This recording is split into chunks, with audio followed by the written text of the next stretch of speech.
اهلا ومرحبا بكم من جديد معايا. اليوم درت لكم واحد الكفيته جايه بنينه تاكلوا صبيعاتكم موراها.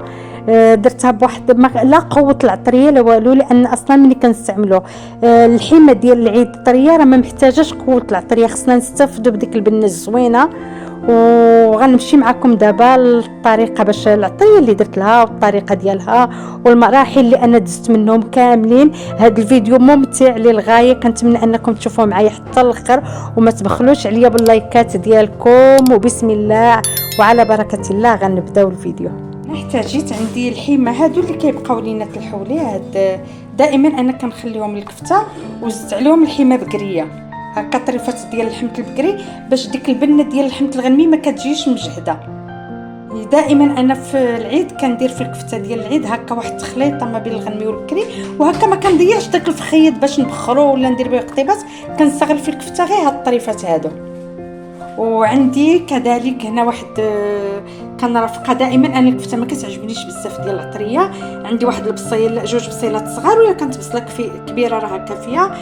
عندي شويه المعدنوس، عندي ورقات ديال النعناع، عندي الكمون، لا غير كندير الكمون ويا ريت يكون كمون بلدي ويكون طري، يعني يكون طري. وعندي الملحه، والملحه ما تكثروش بزاف لان الكفته ما كتبغيش الملحه بزاف، وفي حاله شي واحد بغى الملحه راه كيعاود يديرها من الفوق. وكنشوي معاهم دائما عندي بصيلات اللي كنقطعهم هنا واحد جوج بصيلات بشكل دائري ومطيشات. انا دابا هادشي ما غاديش نطحنو في الدار وما غنشويهش في الدار. غنديه الكزار اللي غادي يطحن ليا انا راه غنشارك معكم من عند الكزار، يعني الكزار اللي غادي يطحن ليا غنشوي عنده. وانتم الا ما كانش الكزار كيشوي غادي تجيبوا تشعلوا المجمر كالعاده وتشويوهم في الدار. ديك البصله اللي عندي ها نتوما شفتوا غادي تقطع بحال هكا بشكيلات بحال هكا اللي هما كبار، حيت هادشي كلشي باقي غادي يتطحن. كنزيدها على اللحم، كنضيف داك المعدنوس غير هكا لان الكزار غيطحن كلشي ودوك الورقات النعناع، وغنضيف كذلك الكمون والملحه. كندير كلشي واجد باش هو غير كيطحن ليا، واخا ما نقردهمش. هادشي اللي بغيت نقول لكم، يعني ما كنحتاجش نقردهم رقاق، راه هو غيدوز كلشي في الماكينه. والكزار ملي يكون كيطحن لكم ما تخليوهش يدير لكم جوج ديال الطحنات، انا غنشارك معكم من عند الكزار، يعني يدير لكم غير طحنه وحده، حيت الكفته ملي كتجي شويه غليظه كتجي بنينه في الشويان. وهاد البصله ومطيشه اللي انا عندي مقطعه بحال هكا هي حتى هي درتها في الطبيصل باش نديها للكزار، حيت كما ذكرت غنشوي عنده. وغندي معايا هاد الخليط ديال بولفاف اللي بقى لي فيه الفلفله يعني التحميره الحلوه والتحميره الحاره والكمون ومليحه، باش ملي يكونوا كيتشواو هادو غندير فوق منهم واحد شويه باش كيجيو حتى هما بنان، ما كتجيناش البصله ومطيشه باسله. وهي انا دابا عند الكزار، انا هو كيطحنها ليا كما قلت لكم، انا ما كنبغيش فيها الطحنات بزاف باش كتبقى يعني ما كتجيش مميهه، كتجي واقفه. انا هنا مع السيد اللي غيشوي ليا، ها هو انتم شوفوا الطريقه كيفاش كيصايبها، تبارك الله بسرعه كيصايبها، ماشي بحالنا حنا في الدار. انتم هو دايرها في الشوايه. وانا ملي غادي نسالي هاد شويه الكفته غنسجل معكم المحل باش الناس اللي ربما يجيو اللي ساكنين في الشمال، راه هذا في مارتير، واللي غيجيو هنا يدوزوا العطله انا غنصور لكم المحل من على برا باش تعرفوا. هانتوما هو كيشوي، انا غيدير ليا شويه واحده اخرى.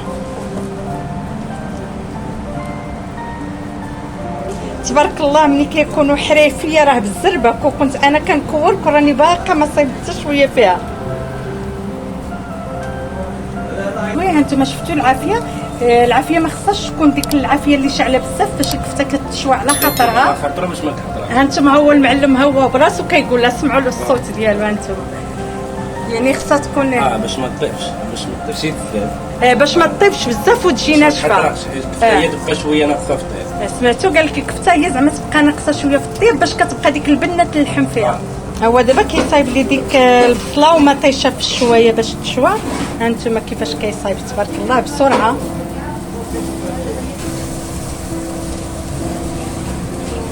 دير فوق منهم ديك القامه ديال البولفاف باش كيجيو بنان، ما كيجيوش باسلين. شويه الكمون بلدي، دير شويه الكمون.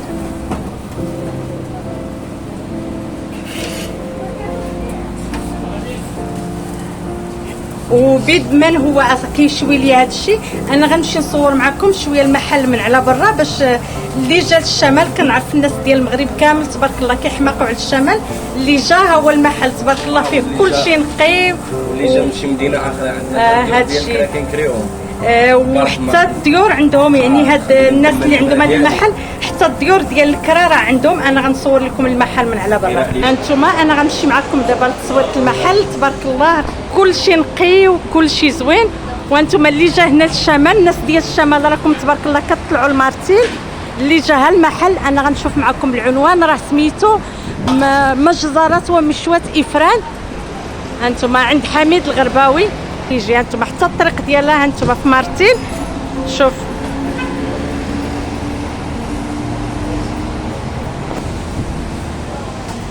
تبارك الله المحل عنده زوين ونقي، واي حاجه بغيتوها راه كاينه. وكذلك عندهم الديور ديال الكرا مفروشين الا بغيتوهم الكراء اليومي. ها هما الناس يعني مالي المحل، انتما هما معكم. وفي خاطر الناس افران لان هذا السيد راه من افران وحل عندنا محل هنا في الشمال. وتبارك الله داكشي زوين ونقي. وفي خاطر العرايش وفي خاطر الناس المغرب كاملين وفي خاطر الجاليه وفي خاطر الجميع. ومرحبا بكم عنده. ونكمل معكم دابا الفيديو. وانا دابا رجعت معكم الشوايه. هانتوما تبارك الله هذا الشيء كيشهي. عرفتي واحد الريحه غزاله طالعه. وبصراحه هاد القضيه ديال انك كتمشي عند الجزار كيشوي لك، بصراحه كتحيد علينا داك الدخان وداك الروينه في الدار. هانتوما شوفوا تبارك الله كي دايره في الشويان ما شاء الله. وتبارك الله على المعلم اللي كيشوي تبارك الله. ونمشي هانتوما ها هو المعلم، ها هو تبارك الله اللي كيشوي. صافي منين شوا دارهم ليا في الالومنيوم انا وزاد عليهم شويه ديال الكمون. انا دابا ملي غنمشي للدار غنشارك معكم التقديم كيفاش قدمتهم. وكذلك البصيله ومطيشه هما باقيين كيتشواو. فتنا تشوات انا دابا حطيتها. شوفوا تبارك الله كيفاش جات. وبصراحه عند الجزار كنتهناو من ديك الروينه وداك الشيء. ورافقتها بكويس ديالها تاي مشحر ما شهيتكم فيه. ومع السلامه والى فيديو قادم ان شاء الله.